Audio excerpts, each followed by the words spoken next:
Well, what is up, guys? Today, it's been a little bit since I've done a video.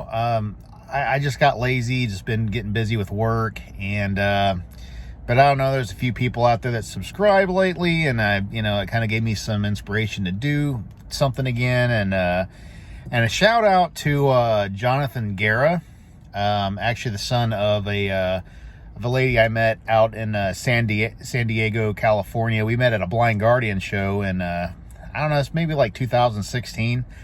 And I guess her son's getting into metal, playing guitar, and has been watching my videos, and even bought his first Iced Earth CD, I guess, because of a video I did. So I'm like, well, that's really cool. I remember my first Iced Earth CD, and he bought Something Wicked This Way Comes. So good choice, Jonathan. That's a good album. That was a life changer for me. So that was like the album that got me away from Metallica.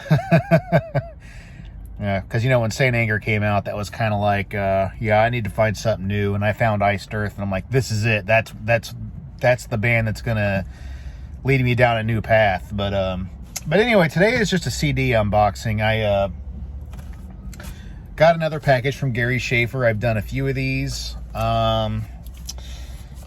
So let's just go through these. And Jonathan, if you're watching, a lot of this stuff is probably things that you might not have heard of. These are pretty obscure CDs, but if you like old school 80s heavy metal, there's some good choices in here. Now, these are albums, as crazy as it sounds, these are albums I already have. But I did some rebuys because, first of all, there's not very much left out in the world that I need for my collection. And secondly, there's just some things that's had pressings that just aren't very good, that don't sound good, or the packaging sucks, or like one thing or another. But yeah, a lot of these are high roller reissues, and that's why I wanted them. And they're cool. They usually come with posters. So I got about 5 or 6 CDs. I can't remember how many I actually bought. Hope I didn't just get some packing material in my Dunkin' frozen coffee, but okay, let's see here. So here we go. Sometimes I forget what I even ordered. And once again, I always shout out to Gary Schaefer. He's got a great store. He has a lot of cool stuff. Some things sell out really, really quick, though. He had there's this band called Pariah that he got in recently, and I guess they sold out almost instantly. I didn't even know he had them, so something I missed out on. But all right, so it's good packaging. Good packaging. I have to keep getting the scissors out before I can even get anything out of here.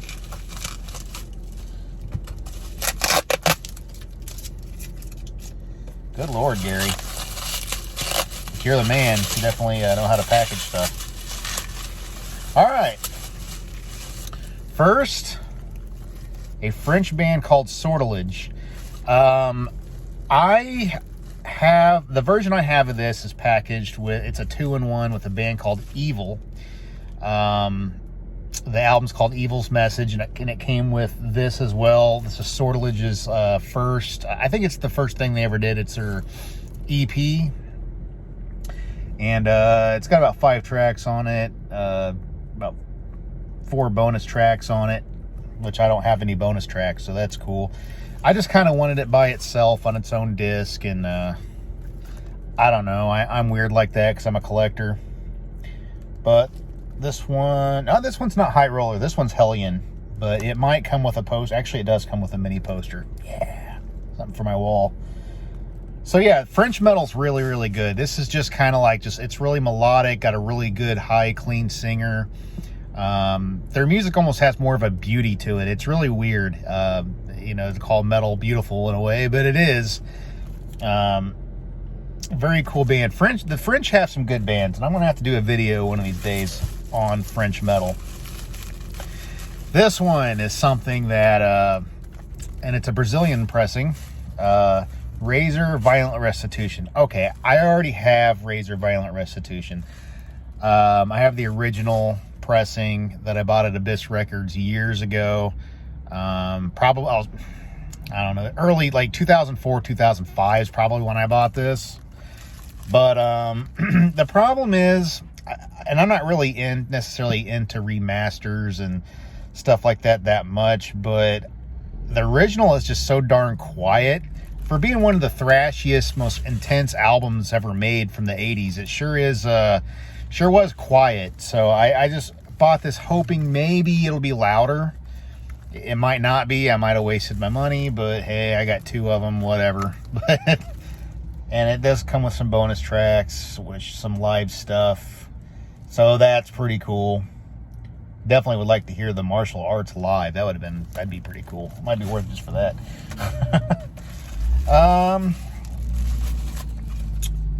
Cloven Hoof Dominator. Again, the version I have, really, I don't have anything against it. It's just that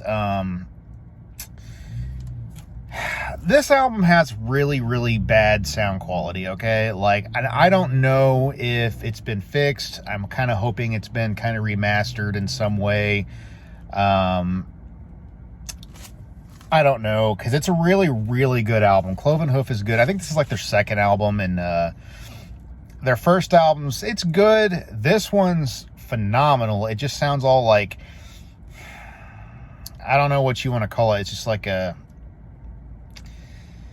distorted sounding, just not good. And I mean, it's probably not going to be fixed a lot, but if they could do anything to make this sound a little more enjoyable sound wise, then yeah, it'd be worth it for me. But yeah, Cloven Hoof's a good new wave of British heavy metal band. I'd definitely check them out. So some of these things, I don't even know. I might have to do a review on just how they sound later, because I honestly, some of these are just a guess. Okay, now I forgot. Yeah, so I got 2 Sortilege albums. I don't know what my deal is with this album. I have, like, this is my 3rd copy. So there's a French version and there's a English version. I originally bought the English version. It was, I forget the label or whoever released it, but it's so generic and so bland. I mean, it almost looks like something somebody made theirself at their house and distributed it. I don't know. I mean, I don't think they're unofficial. They're just I just don't like them. And then I went and I bought the French version, the actual French version. And I realized, and I don't really care that they sing in French. And by the way, they do sing in French. But I don't really care. I actually think it's kind of cool. I don't really care about what they're saying or anything. It's the music that I like. This is the only album by a French band that I actually prefer the English version. And it's not because of the fact that it's in English. It's the fact that there's things that are just different, like vocal harmonies that are on the English version that was not on the French version, and the track listing was different. I like it the way it's listed in the English version better. So, but so this is a 2-in-1. It has the English and French version. It's a double disc, so now I got both in one nice package. I'm really excited about that. So the English version is Heroes Tears. The French version is Larmes de Heroes. I don't know. But I'm really excited to have this, because this is one of my top favorite French albums. It could be my favorite French album. I don't know. But very cool. And also comes with a poster. Hopefully all these things come with a poster. I think they might, actually. The Rods. Heavier Than Thou. It's funny because this album is far from Heavier Than Thou, in my opinion. It's really... So, alright. So let me explain. The Rods are a heavy metal band that's kind of a hard rock meets heavy metal type of band.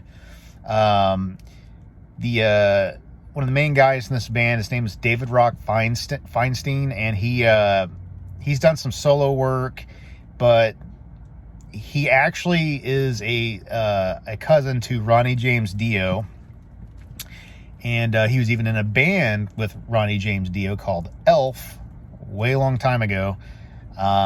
So yeah, David Rock Feinstein's been around. He had this band called the Rods. Several of Rod's albums out there. They're all pretty good. This one is the last one. Well, okay, I'm a little fuzzy on like the end of the Rods era, because they did this and there's some kind of like Hollywood project or something. I don't know. I forget what it really was, but there's some other weird thing that they did. But this was like their last Rods, like total Rods album, I think. But they did come back and do some later in the 2000s, but I'm talking about like the original run of Rod's albums. And this one is a little more on the heavy metal side. I mean, it looks really cool. And it is, but the problem is the production was awful, which I don't understand, because the Rods always had good productions, like really, really good productions for their time. So I don't know what happened here. I don't know who dropped the ball, why the budget was so low, but I'm hoping they fix that. If they could just give this a little bit more backbone and clean it up a little, I think this would be a really good album. I just could hardly listen to the original. It just wasn't good to me because of the sound. But yeah, Rod's Heavier Than Thou. I don't know why they're called the Rods. Sadly, I think it's probably some kind of a sexual innuendo, but I don't know. And lastly, Savage, Loose, and Lethal. This is a fantastic new wave of British heavy metal CD. I actually bought the Metal Blade re-release, like, I don't know, maybe 2005, 2006, maybe, a long, long time ago. I love the music. I mean, this is like one of those bands that Metallica was listening to before they formed. And they have a couple albums back in the day. This one, to me, is the best. The only problem is that, once again, production issues. It just sounds really fuzzy. Just sounds bad. And I know it's not. I'm sure it's not remixed or anything, so it's still going to have that problem. I just kind of hope maybe they've done something to the master to make it a little more powerful, maybe. But the music is really, really good. Definitely some heavy banging stuff on this, but at the same time, it's it's just typical 80s, early 80s new wave of British heavy metal that's just awesome. And this has a bunch of bonus tracks, like demos and stuff on it. Mine didn't do that, I don't think.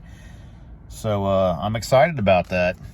So well, I tell you what, I'll open one of these just to show you what the poster and stuff is like, which I've done, because this one's a high roller release, and I think they about all come with posters, which is really, really cool.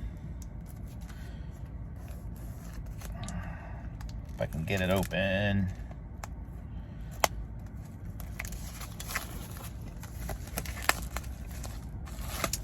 And I really like that these have like the slip sleeves and stuff like that. I think that's pretty neat. Obviously, the one I had does not, so yep, see? The in color version. I don't know why they put it black and white on that, but yeah.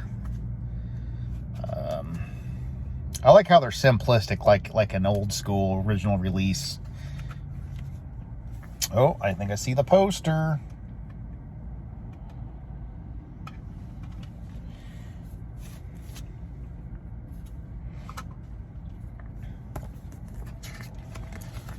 I hope it's just the album cover, because sometimes they're not, but ooh, yeah, cool. It's the album cover, which I never completely understood what was going on. He's riding some kind of a weird bike. I don't know what kind of weapon he's got there, but it's cracking his helmet open. That's pretty brutal. But all right, yeah, and here's the inside. So this is what a High Roller album looks like. It's funny because it's really nothing special. It's just, but I like it. It just looks like a good classic metal release. I don't know. Just, I don't know what I'm talking about. It's just what I think. But yeah, so that's all. Thanks for sharing this experience with me, and thanks for watching, Jonathan. And I'll give a shout out to his mom, Brena. You're raising your son right. Very cool mom. Any mom that listens to Blind Guardian and stuff is cool, so we'll just say that. Until next time, guys, and enjoy your Iced Earth CD, Jonathan. Well, now I'm doing the ripping the CD into my computer process, and then we'll put onto my phone. There's my posters. There's the CDs up there. And then me ripping the thing right now. So again, thanks for watching. See you later.